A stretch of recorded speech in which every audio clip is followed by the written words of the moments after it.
이 자리에서 다시 뵙게 되어서 하나님께 감사드리고 또 반갑게 생각합니다. 먼저 양해 말씀을 좀 드리겠는데요. 제가 좀 목소리가 좀 변질이 되었습니다. 그래서 감기가 좀 심하게 걸려서 그렇게 됐는데요. 지금 아주 놀랍게 다시 목소리가 지난 수요일, 목요일 저녁부터 이렇게 나오게 돼서 사실은 다른 아는 교수님을 이렇게 대체해야 되지 않을까 생각할 만큼 좀 어려웠는데요. 먼저 여러분에게 죄송한 말씀을 드립니다. 그렇지만 제 마음이 여러분 갱신 공동체를 향한 제 마음이 변질된 것은 아닙니다. 오늘도 변함없는 이 마당 찬양대의 은혜로운 찬양 또 참 무게 있는 대표 기도 감사를 드립니다. 이렇게 짧은 스크린 안에서 이렇게 지나가면서 한 분 한 분 얼굴이 다 틀리시지만 참 천사의 얼굴과 같다 이런 생각을 하게 됐습니다. 지난 광야 6년 동안의 그 깊이와 무게가 아닌가. 여러분 사도행전 6장 마지막에 보면 사내들인 공의회에 고소 고발을 당해서 끌려가는 스데반이 나오는데 그 6장 마지막에 이렇게 소개를 하죠. 그 얼굴이 천사와 같더라, 천사와 같더라 이렇게 되어 있습니다. 오늘 평상시보다 조금 더 제가 와서 말씀을 전했을 때보다 조금 더 마음의 귀를 좀 많이 열어주시면 감사하겠습니다. 오늘 우리는 사무엘의 인생 중에 한 토막을 보려고 합니다. 이스라엘 역사의 혼란기에 하나님의 대리자로서 자기의 삶을 드렸던 사무엘. 그는 자기 인생의 막바지에 고통스러운 일을 맞이했습니다. 자기 개인의 문제, 가정의 문제 때문은 아니었습니다. 사울 왕 때문이었습니다. 왕이 하나님을 떠나게 된 모습을 계속 지켜보아야 했기 때문입니다. 사울의 실패이기도 했지만 하나님의 명령을 받고 순종했던, 그래서 사울을 왕으로 세웠던 그 사무엘도 그 책임감에서 자유로울 수 없었기 때문이었습니다. 사무엘의 마음이 얼마나 아팠는지 그는 어느 순간부터 더 이상 사울을 보지 않았다라고 성경이 증언합니다. 우리의 본문은 하나님께서 이스라엘의 첫 왕으로 세우신 사울을 버리고 새로운 왕으로 다윗을 선택하는 와중에 사무엘의 참담한 심경이 담겨 있는 본문을 오늘 우리가 좀 길게 읽어보았습니다. 우리가 알다시피 사무엘은 기도의 어머니 한나를 통해 어린 나이에 하나님께 드림이 된 사람이죠. 사무엘상 1장입니다. 이 아이를 위하여 내가 기도하였더니, 여기서 나는 한나입니다. 내가 구하여 기도한 바를 여호와께서 내게 허락하신지라. 그러므로 나도 그를, 자기 아들 사무엘을 여호와께 드리되 사무엘의 평생을, 내 아들의 평생을 여호와께 드리나이다 하고 한나가 거기서 여호와께 경배하니라. 어린 사무엘은 당시 하나님의 제사장 엘리 문화 속으로 들어갔죠. 그리고 그 안에서 성장합니다. 그리고 어릴 때부터 사무엘은 제사장 엘리가 듣지 못하는, 들을 수가 없었던 그 하나님의 목소리를 그는 어린 나이에 듣게 됩니다. 그렇게 은혜를 많이 입었던 자가 사무엘입니다. 사무엘상 3장 19절 이하를 보면 어린 시절을 끝내고 청년을 넘어서 장년으로 가는 성인 사무엘을 이렇게 묘사합니다. 사무엘이 자라매 성장해서 성인이 되매 여호와께서 그와 함께 계셔서, 성인이 되어서 함께 했다는 것이 아니고 어릴 때부터 지금까지 줄곧 함께 하셨던 그 하나님이 성인이 되어서도 인생이 뭔지를 알고 세상이 얼마나 각박한지를 알고 있는 사무엘에게도 여전히 사무엘은 그 길을 갔다, 이런 말이겠죠. 여호와께서 그와 함께 계셔서 그의 말이 하나도 땅에 떨어지지 않게 하시니 하는 말은 다 진실됐고 그 진실한 의미의 열매들이 나타나기 시작했다. 단에서 브엘세바까지의, 이 말은 우리식으로 말하면 할라에서 백두까지 온 이스라엘이 사무엘은 여호와의 선지자로 세우심을 입은 줄 알았더라. 오늘날로 말하면 어느 인정받는 목사님이 그 교회 예배당 그 성도님만이 아니고 그 노회 그 교단만이 아니라 교파에 관계없이 그분이 하는 말은 인정한다, 따라가자 라고 할 수 있는 그런 인물이었다는 것입니다. 이스라엘 백성이 이방민족 블레셋의 침략을 받은 적이 많았죠. 그러나 사무엘의 때에도 그 일은 비껴가지 않았습니다. 그때 사무엘은 풍전등화 같은 이스라엘의 온 족속들을 모았습니다. 먼저 같이 모이자. 그래서 미스바로 모였습니다. 그리고 그들에게 힘들어하는 그들에게 오히려 또 다른 힘든 말을 합니다. 우상을 버립시다. 그리고 하나님께로 돌아갑시다. 예배를 드리고 있었던 백성들에게 하나님께로 진짜 돌아가야 합니다. 그리고 그는 그 어려운 상황에서 금식도 명령하고 함께 하나님 앞에 우리 자신을 쏟아놓자라고 제안했습니다.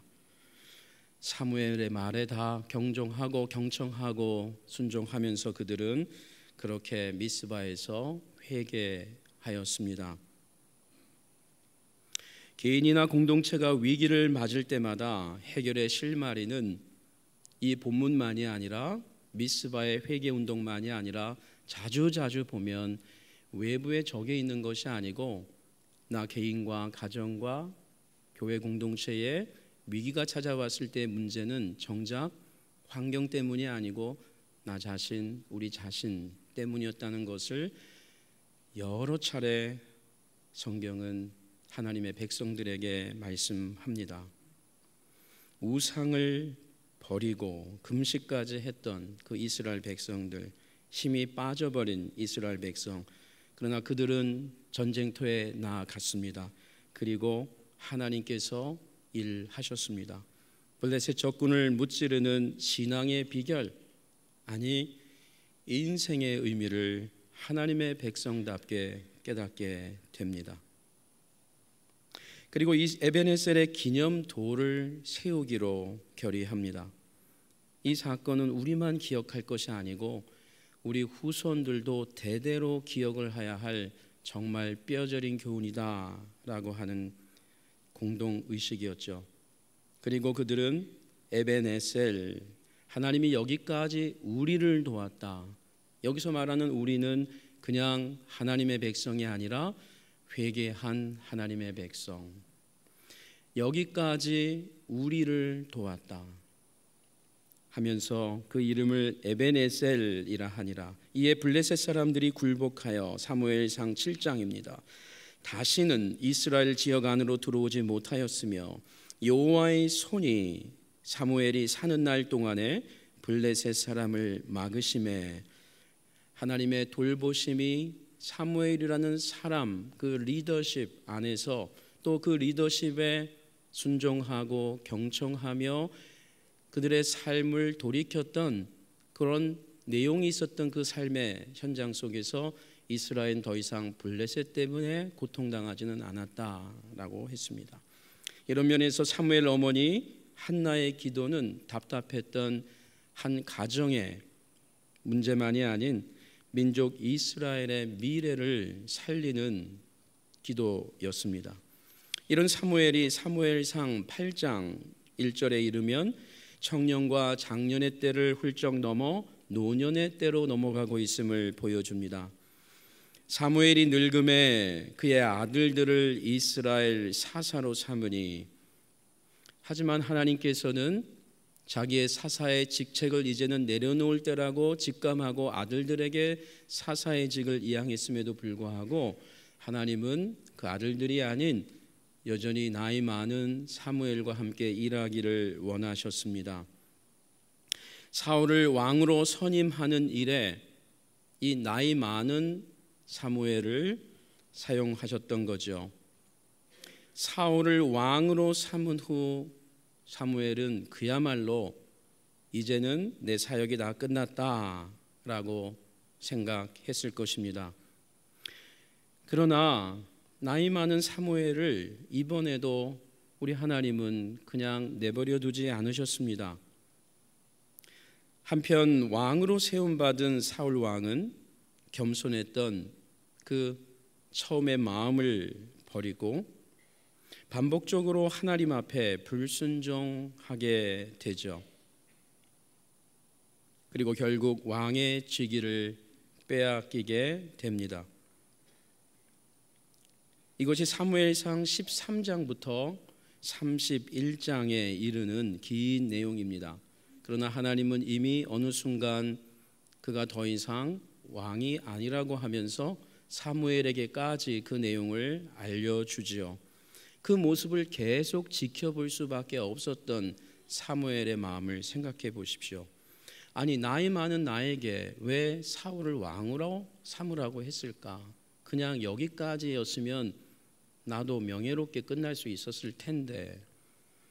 사울이 모습을 보면서 많은 사람들이 사울만이 아닌 사무엘을 향해서도 원망을 하지 않았겠습니까?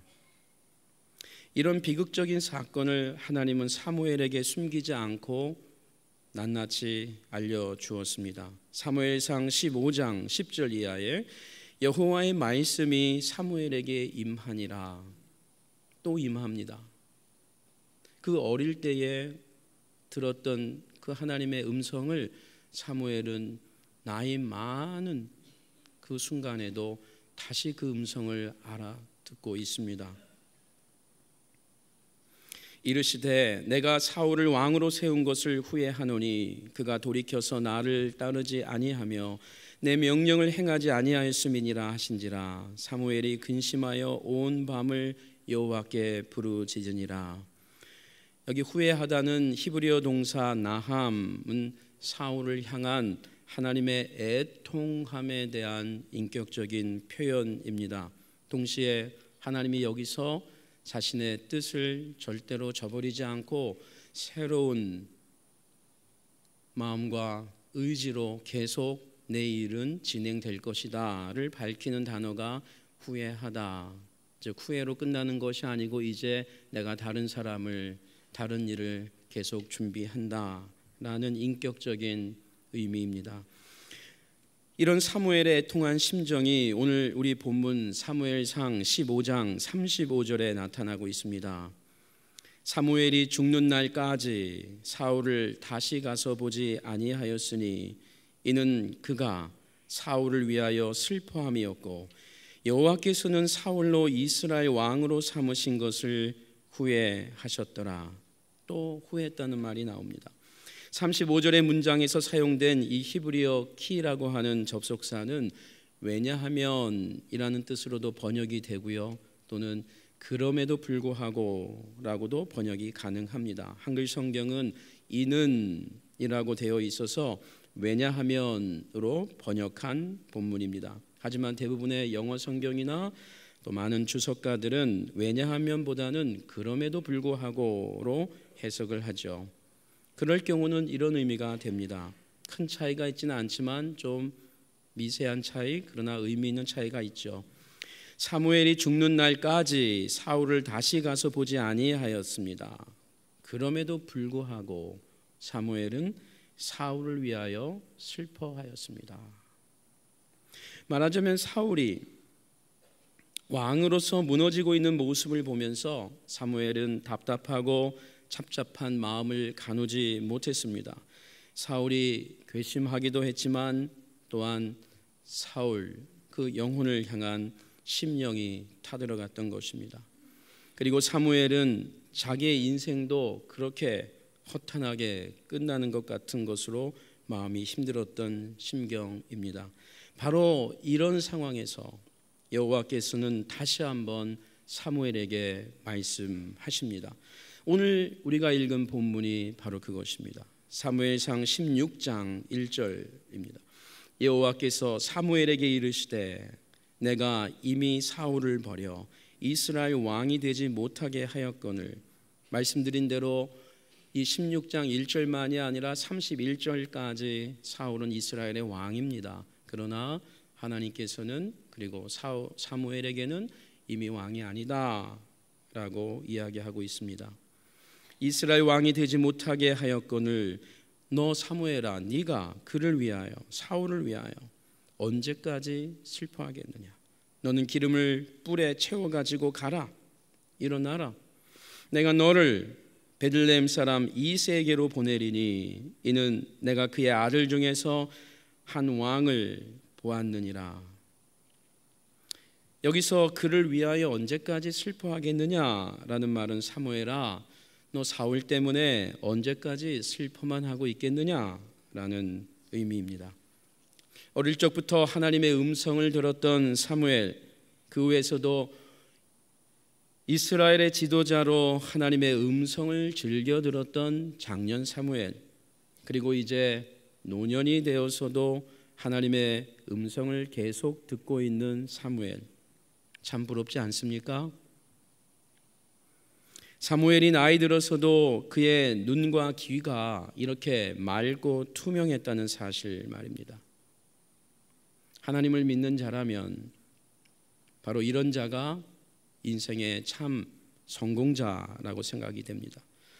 이런 면에서 성도는 답답한 주위 환경이나 찹찹한 마음, 그것 자체는 절대로 성도의 좌절의 이유가 될 수 없습니다. 성도가 애통해야 할 진짜 이유는 들어야 하고 들려야 하는 하나님의 말씀을 그런 상황에서도 잘 듣지 못한다는 것입니다. 때로는 잘 듣기를 거부한다는 것입니다. 그런 경우 결국 불신앙으로 떨어지겠죠. 실질적으로 불신자와 다를 바가 없는 명목적인 성도가 됩니다. 역으로 말해 사무엘처럼 하나님의 말씀을 들을 수 있다면, 성경을 신뢰할 수 있는 믿음이 여전히 있을 수 있다면, 무슨 일을 만나도 그런 사람, 그런 가정, 그런 공동체, 결단코 나고자나 실패한 공동체가 될 수 없습니다. 성도는 찬송가 543장을 부르고 고백하는 자가 아닐 수 없습니다. 어려운 일 당할 때 나의 믿음 적으나 의지하는 내 주를 더욱 의지합니다. 세월 지나갈수록 의지할 것뿐일세 무슨 일을 만나도 예수 의지합니다. 여호와 하나님께서 노년의 사무엘에게 말씀하십니다. 네가 사울 때문에 언제까지 슬퍼하겠느냐.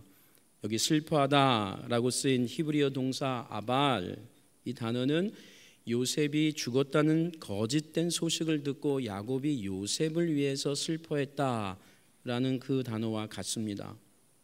창세기 39장에 있죠.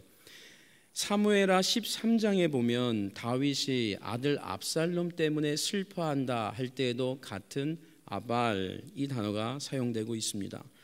느헤미야 1장 4절에서 고국 이스라엘의 성벽이 무너졌다는 소식을 듣고 느헤미야가 먼 고국과 멀리 떨어져 있음에도 불구하고 자기를 위함이 아닌 자기 민족과 이스라엘 백성 위해서 슬퍼했다라는 동사와 같은 단어입니다. 말하자면 사무엘은 자신의 문제 때문에 슬퍼한 것은 아니었습니다. 사울 왕 때문이었습니다. 혼란에 빠지게 될, 앞으로 너무 명시적으로 나타날 수밖에 없는, 아직 현재형은 아니지만 곧 임박할 미래에 닥칠 이스라엘 온 민족의 그 아픔, 슬픔 때문에 그는 미리 슬퍼하지 아니할 수가 없었습니다. 바로 이런 상황에서 사무엘은 다시 한번 하나님의 음성을 듣게 됩니다. 아니, 하나님께서 사무엘에게 말씀하십니다. 뜻밖의 소리였습니다. 사무엘아, 너 언제까지 슬퍼하겠느냐. 사실 제가 목소리만 좋으면 여기서 좀 크게 해야 되는데 크게 할 수가 없습니다. 하나님의 이 질문 속에 들어있는 시간의 부사구 언제까지, how long, 이 부사구에 주목할 필요가 있습니다. 이것은 낙심에 빠진 사무엘을 위로할 뿐 아니라 깨우치는 하나님의 마음이었기 때문입니다. 그리고 이것은 오늘 예수의 제자로 이 땅을 살기 원하는, 그러나 자주자주 낙심에 빠질 수밖에 없는 우리에게 주시는 하나님의 음성입니다.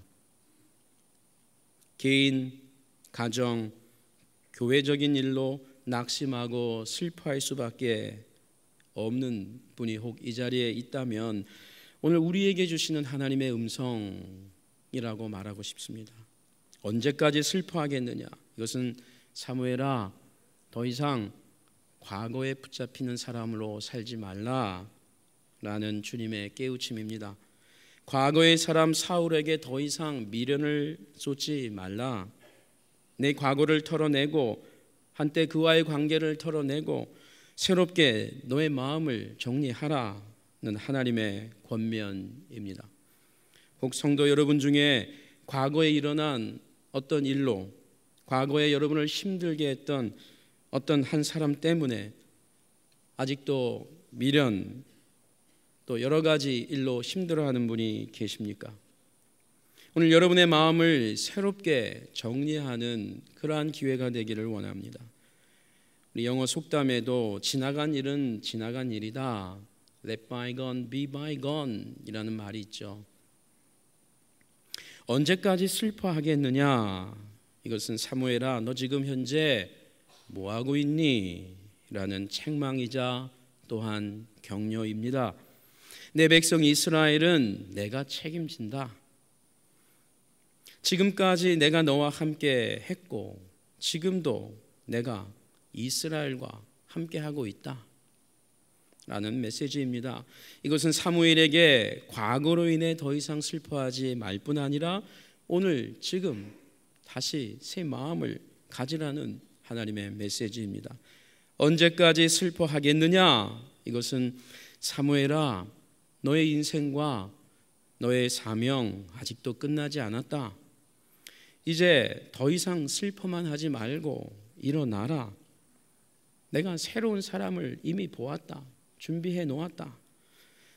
그 집에 가서 새 사람을 이스라엘의 왕으로 미리 기름 부으라. 이 자리를 떠나, 너의 집 라마를 떠나 베들레헴으로 가라. 새로운 장소 그곳으로 들어가서 네가 할 일이 여전히 있다라는 노년의 사무엘에게 임한 명령입니다. 노년이 된 사무엘이 그저 처량하게 마지 못해 하루하루 내일을 기다릴 자가 아니라는 말입니다. 계속해서 해야 할 일이 있다라는 말이죠. 실제로 사무엘은 자신의 남은 사명을 모두 끝마친 후에야 이 땅을 떠나게 됩니다. 사무엘상 25장입니다. 우리가 한 해 한 해 살아가는 인생은 웃는 일보다 울게 되는 일들이 더 늘어나는 것 같습니다. 인생에 어려운 일이 닥쳐서 그런 것이기도 합니다만 이 인간관계라고 하는 이 한계가, 이 시간과 공간의 한계 속에서 더 많은 사람을 만나게 되고 알게 되고 더 많은 시간을 갖게 되면, 넓어지면 오는 자연스러움이 사실 울게 되는 일 같습니다. 가족이나 교회 공동체도 예외가 아닙니다. 그렇게 좋아하고 그렇게 함께했던 사람들로부터 모욕과 상처를 받게 되는 것도 우리네 인생입니다. 교회 안에서 갈등과 분쟁이 생기게 되면 양쪽 모두 하나님은 우리 편이라고 생각하기 때문에 상대편은 자동적으로 사탄 편이 되고 맙니다. 그래서 더 어려워집니다. 하나님께 나와 예배드리는 갱신 공동체 성도 여러분, 하나님께서 오늘 우리 각 사람에게 다가오셔서 여러분의 가정에 말씀하기 원하십니다. 언제까지 슬퍼하겠느냐? 여러분의 심령을 힘들게 하고 상하게 했던 애통하게 했던 것이 무엇입니까? 그런 사람이 누구입니까? 우리 마음이 누구 때문에, 무슨 일 때문에 답답하고 지금도 눌려 있습니까? 내 아내 때문입니까? 그렇게 믿었던 내 남편 때문입니까? 내 시간을, 물질을 그렇게 쏟아부은, 그리고 기대했던 내 자식, 근데 지금 너무나 나를 힘들게 하는 자식 때문입니까? 아니면 내 부모님 때문입니까? 이웃, 성도 때문입니까? 취업이나 사업으로 인한 두려움 때문입니까? 여러분이 지금 슬퍼하는 이유가 갑자기 헤어지자는 이별 통보를 받은 청년들입니까? 경제적인 압박입니까? 내 젊음과 열정을 바쳐 그렇게 섬기고 헌신했던 그 옛날 80년, 90년대 추억 가득한 그 옛날 사랑의 교회 때문입니까? 그럴 수 있습니다. 아니, 우리 인생은 그럴 수밖에 없습니다. 언제까지 슬퍼하겠느냐? 이 질문은 하나님께서 사무엘뿐 아니라 오늘 이 자리에 있는 우리 모두에게 건네시는 하나님의 질문이자 문제 제기입니다. 사무엘에게 질문하시고 사무엘에게 직접 해결책까지 주셨던 우리 하나님, 그 하나님께서 우리 인간의 근원적인 죄 문제, 인생의 어쩔 수 없는 결핍과 슬픔, 그것을 해결하게 하시기 위해서 신이 우리에게 새로운 왕을 이미 오래전에 준비하셨습니다. 그분을 다윗의 후손으로 이 땅에 보내셨습니다. 그분이 바로 예수 그리스도입니다. 이 예수님께서 자신이 아닌 이 땅에 오신 목적을 구약 성경 이사야 61장을 통해 밝히셨습니다. 누가복음 4장, 예수께서 그 자라나신 곳 나사렛에 이르사 안식일에 늘 하시던 대로 회당에 들어가사 성경을 읽으려고 서심해 찾으신 거죠. 선지자 이사의 글을 드리거늘 책을 펴서 이렇게 기록된 데를 찾으시니 곧 주의 성령이 내게 임하셨으니 이는 가난한 자들에게 복음을 전하게 하시려고 내게 기름을 부으시고 나를 보내사 포로된 자에게 자유를, 눈먼 자에게 다시 보게 함을 전파하며 눌린 자를 자유롭게 하고 주의 은혜의 해를 전파하게 하려 하심이라. 예수님께서 다시 담대하게 선포하셨습니다. 마태복음 11장에 수고하고 무거운 짐진 자들아 다 내게로 오라. 내가 너희를 쉬게 하리라. 나는 마음이 온유하고 겸손하니 나의 멍에를 메고 가족의 멍에, 또 직장의 멍에, 다 매야 될 멍에도 있지만 먼저 나의 멍에를 메고 내게 먼저 배우라. 그리하면 너희 마음이 쉼을 얻으리니 이는 내 멍에는 쉽고 내 짐은 가벼움이라 하시니라. 혹 인생이 슬프고 힘들다고 생각하시는 분이 여기 계십니까?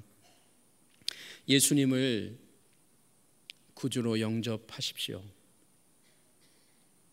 예수님이 내 인생의 주인됨을 인정하십시오. 교회당을 나오기 전에 해야 할 일이 예수님을 구주로 영접하는 일입니다. 예배당을 나오기 전에 내가 해야 할 일이 예수님의 이름으로 세례를 받는 것입니다. 교회 예식의 세례를 말씀드리는 것이 아닙니다. 내가 세례를 받았는데 그 예식의 세례를 말씀드리는 것이 아닙니다. 성령의 세례를 받으셔야 합니다. 사랑의 교회 갱신과 회복을 위해 지난 6년 동안 그리고 지금 이 순간도 마음이 편치 못한 분이 계시죠. 오늘 예배 가운데 성령님의 능력과 위로가 함께하기를 원합니다. 이 땅에 살아야 할 우리의 사명이 아직 끝나지 않았음을 꼭 기억하십시오. 주님께서 끝이라고 하는 그 날이 와야 끝인 것입니다. 지난 일과 인간관계에 너무 연연해하지 마십시오. 오늘 그리고 내일 우리가 해야 할 일, 주님께 받은 사명을 다시 펼쳐 보이시고, 그리고 주님이 나에게 주신, 우리 가정에 주신, 그리고 우리 공동체에 주신 그 사명에 붙잡혀서 사는 저와 여러분 되기 원합니다. 주님의 약속을 믿고 우리가 가야 할 곳으로 가기를 원합니다. 요한복음 14장 27절을 다 함께 읽겠습니다. 평안을 너희에게 끼치노니 곧 나의 평안을 너희에게 주노라. 내가 너희에게 주는 것은 세상이 주는 것과 같이 아니하니라. 너희는 마음에 근심하지도 말고 두려워하지도 말라. 아멘. 하나님, 오늘 저희가 우리 예수님의 이름으로 함께 모였습니다. 오늘 이곳에 예배드리는 우리 한 사람 한 사람, 그리고 우리 한 공동체를 보시옵소서. 우리가 드린 찬양들, 우리가 올려드린 기도, 그리고 우리가 이 자리에서 하나님의 마음으로 나아가고자 하는 우리의 각 믿음 하나하나 보시옵시고, 그리고 하나님 주의 은혜로 주의 성령으로 덮어 주시옵소서. 하나님 우리에게 깨닫게 하여 주시고 알게 하여 주시옵소서.